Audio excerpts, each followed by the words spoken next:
नमस्कार दोस्तों, एक नया वीडियो लेकर आ गई हूँ आपके पास फिर से। और ये वीडियो क्या है? ये वीडियो है एक सीरीज़ का हिस्सा जिसमें पढ़ूँगी कुछ ख़त जो लिखे तो गए पर कभी पोस्ट नहीं किए गए। इनको नाम दिया है अधखुले लिफाफे, अधूरे ख़त। और अगर आप चाहते हैं कि सारे ख़त आप भी पढ़ पाएँ मेरे साथ, तो फटाफट जाइएगा और नोटिफिकेशन बेल पर क्लिक कर दीजिएगा। क्या सब्सक्राइब ही नहीं किया? प्लीज़ कर देना। थोड़ी सी हिम्मत बढ़ जाती है कि अगली वीडियो डालने के लायक है शायद। शुरू करें फिर? चलिए।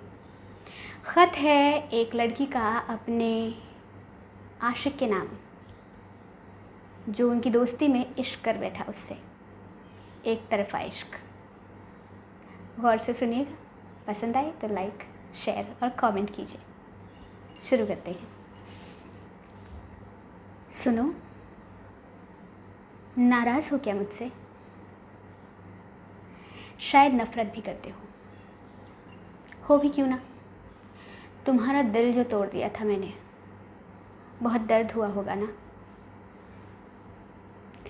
हो सके तो माफ़ कर देना, क्योंकि तुम्हारे दोस्तों ने तो फ्रेंड जोन कर देने वाली चुड़ैल, नागिन, गोल्ड डिगर और बहुत सारे नाम दे दिए होंगे मुझे अब तक। शायद तुमने भी,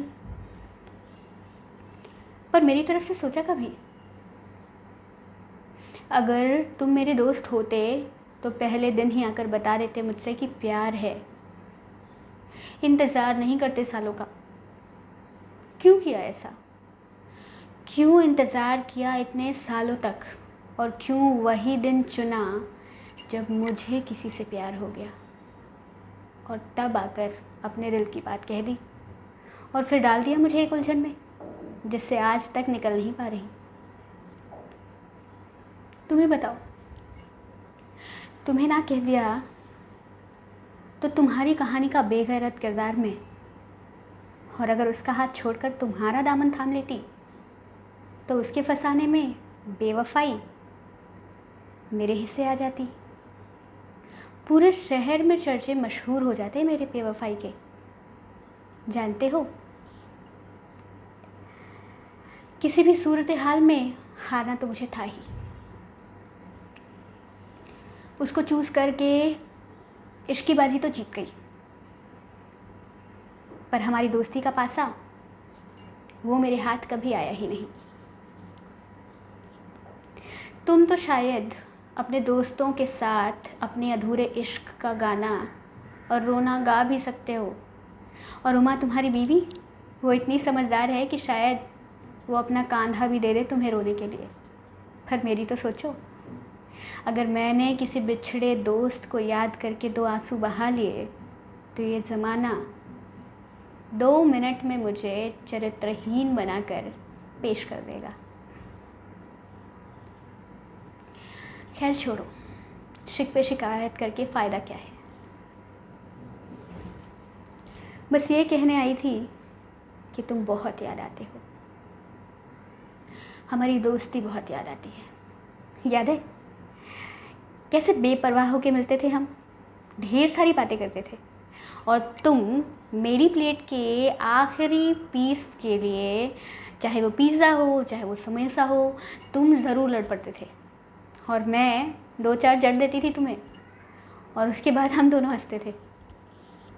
कितने अच्छे थे दिन ना।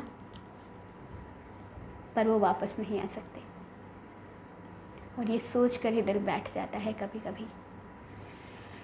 और ऐसा कभी हमारे बच्चों के साथ ना हो, इसलिए मैं अपने बेटे को सिखाती हूँ। अभी तो छोटा है, पर सिखाऊंगी कि अगर किसी से प्यार हो तो जाकर कह देना, क्योंकि चुप रहने से तो शर्त या 2 दिल टूट जाएंगे। शायद कहकर एक के बचने की उम्मीद बन पड़े। और तुम भी अपनी बिटिया को सिखाना कि अगर प्यार है तो सामने वाले के कहने का इंतज़ार ना करे, बोल दे जाकर, फिर जो हो सो हो। यही दुआ करती हूँ कि तुम खुश रहो, और साथ में एक इल्तिजा भी है मेरी कि अगर हो सके तो कभी याद करना तो एक दोस्त की तरह करना प्लीज़। उस माशूक की तरह नहीं जिसने तुम्हारे एक तरफा इश्क की गहराई कभी मापी ही नहीं। कर पाओगे इतना मेरे लिए? कर पाए तो भी ठीक, नहीं तो भी कोई शिकवा नहीं करूँगी।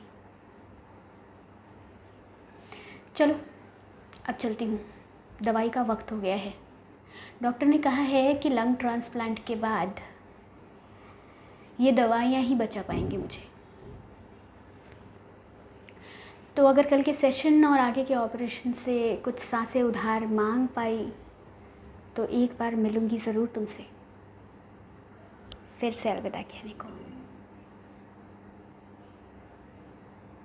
तब तक बस अपना ख्याल रखना। तुम्हारी दोस्त और तुम्हारा अधूरा इश्क। नाम तो याद है या भूल गए? अलविदा। तो ये हुआ अधूरा ख़त का पहला पन्ना। अगला पन्ना जल्दी आ रहा है, तो सब्सक्राइब, लाइक, शेयर और कमेंट करना मत भूलिएगा। और प्लीज़ अपने रिव्यूज़ दीजिए, कुछ बताइए कि आप लोगों को क्या सुनना, क्या पढ़ना पसंद है। कोशिश करूँगी कि अपने वीडियोज़ में शामिल कर पाऊँ। तब तक के लिए नमस्कार, जय हिंद।